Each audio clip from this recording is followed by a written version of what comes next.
So long, and thanks for all the fish, Berkeley. March 21st, 2006. The day Layla Hassan drops out of college. That's right, Professor Moore. I'm not finishing that Jane Eyre paper. I got a job, and I'm headed to Philly next week. This whole classroom thing, it's not for me. Mom and Dad are freaking out, but they'll accept it. I'll be working towards something real, making real money, and I'll be closer to home. Not that I'll visit any more often. Sophia promised there'd always be a place for me at Abstergo, as long as I show them what I can do with a circuit board and a pair of pliers. Sure, I'll have to work my way up to a place on her special project, but that doesn't matter. It won't be long before she or her father, Mr. Alan Ricken, notices what I'm capable of and asks for my help on the Animus.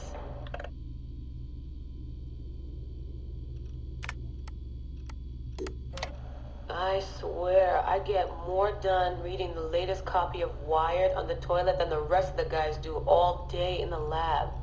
I mean, the body band? Really?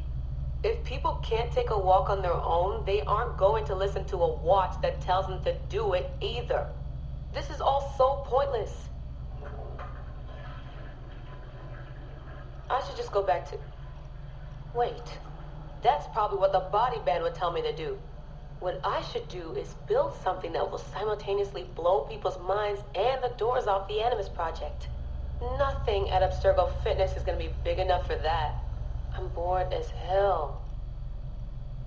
But there's nothing like boredom to stimulate creativity. Yep.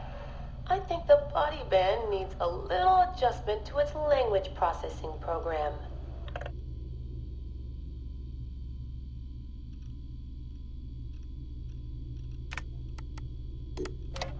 The right decision always feels like home. My stuff's the same. My locker smells the same. It's like I never left. But I did. And I can never unlearn what I know now. How will it change my work at the Historical Research Division? Hard to say. All I know is that it will. Our Dom booked us a lunch. Nothing fancy. She wanted me to meet Deanna Geary, my new medical officer. She looks like she was born in the middle of a cornfield, but she seems okay. I can't believe she left homemade cookies on my desk. I don't know why I told her about getting stood up last weekend. I never talk about personal stuff at work. At least it seems like I can trust her. You need that to stay alive in the field. Too bad most of Abstergo's tactical units don't consider trust a priority.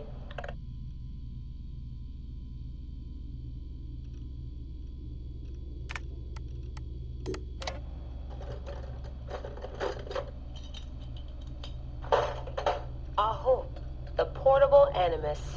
No mention in the official credits, but all those emails, all those middle-of-the-night phone calls from Madrid, there's a lot of me in there. Sophia, if I'd known you just wanted to strip mine my brain and leave me in the dark, I never would have followed you. Go away! There's no candy here! Nothing in life is ever free. Ever. The Animus. I can tell. I know it wouldn't have worked without my advice. Just look how they did the heat sink, the VRMs, the high amperage rating by transistor. It was me who told them it would offset failure of the... What's this? Hello there, DNA reader module. Are you ringing my doorbell? Maybe there's some candy here after all.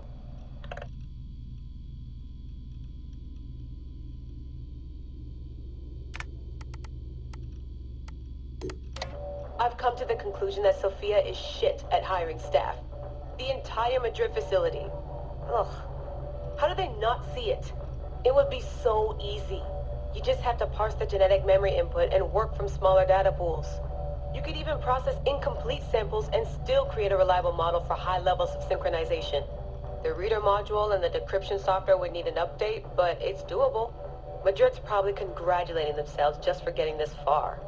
Meanwhile, I'm partying with some congealed veggie curry, 3 plasma screens, a disassembled Animus, and Raw Victoria's debut album on loop. It's a hectic.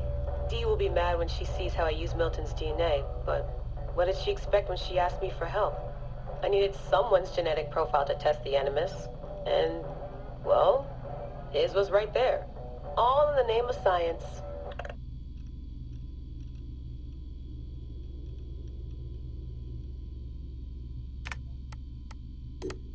I like morning briefings. They're short, minimal nonsense, and they have free coffee. No downtime this week. They're putting me and Dee on a plane to Alexandria 2 days from now. I don't get why Hathaway's in such a rush. We're being deployed to extract an artifact. If it were a person of interest, the push would make more sense. A person could be halfway across the world in a couple of hours. But an artifact that's been sitting around for 2,000 years, it's not going anywhere. An artifact of high interest. Heard that before. It always ends up being some crappy pottery shard or half an old book. My Animus runs on DNA, not tableware. It'll be strange visiting Egypt for the first time since 2013. Back then I went looking for my roots, and found trouble instead. It's good that Dee's coming. She always keeps me from doing anything too stupid.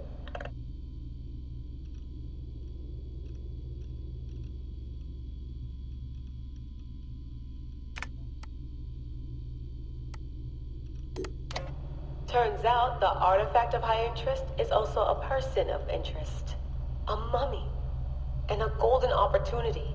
I've informed Dee of some changes I'm making to our assignment parameters. She acted mad, but I know she's eager to see my Animus field tested. Abstergo won't mind. Well, they would if they found out, but they won't. Hathaway's intel was a disaster. They have no idea what's going on with this extraction. Field tech is fun and all, but that's not why I left Berkeley. If the Animus lets me ride DNA this old, if the reader can model the missing codons and extrapolate the genetic memories that aren't mine, Sophia would lose her Abstergo. Abstergo will come to me on their hands and knees. My name will be right up there with Warren Vidick's. Ana Metakida Minda. Too bad the Madrid facility got blown up. But I bet they'll build a new one soon.